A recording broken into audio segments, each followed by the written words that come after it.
нэгэн тавхан эмнэн өвгөн хоёр амьдрал байлээ.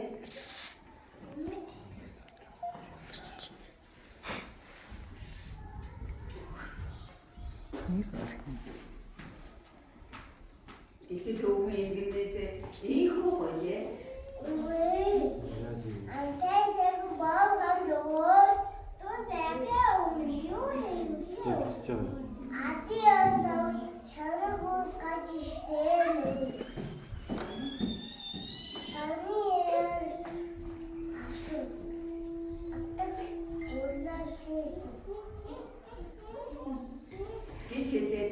Гэж хэлэхэд эмгэн боо хайхаар гэртээ оржээ.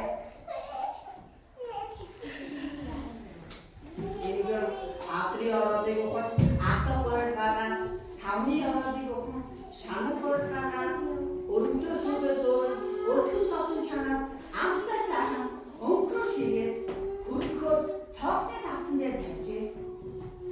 Гэтэл гинэт өнгөрөж боо ам аваад цоохны тавцан дээрээс ширээнээс шавн дээр шавнаас хаа гарч өнгөрөөд хашаа дээр хараад ойн гүн рүү өнгөн зогтжээ.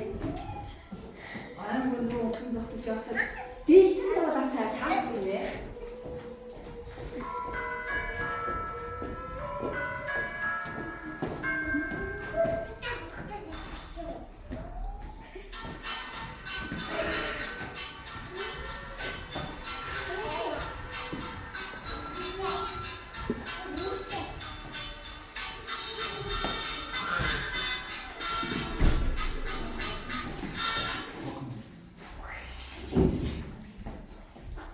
Дэлтэн туулаа өнгөрч боо ээхүү хэлжээ.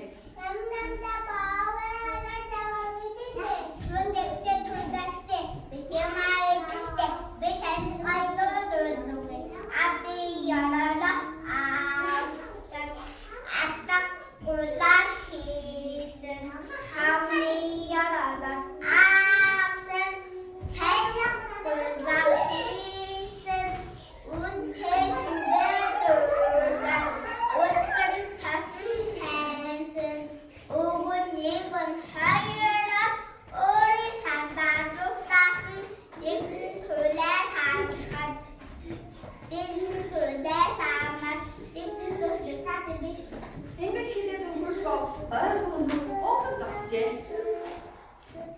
Ойн гүн рүү өнгөн зогтсараа өнгөрч боо үлэн сар чонтой таарчээ.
аймгүнээр өнгөрч явсаар байгаа ядраад нэгэн модны хажуудаар амс хийхээс болжээ. Аймгүнээр зачаа үнэг арчилж гинэ.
Өнөөний хашир дээр гараад өнөөх дугаар дахиад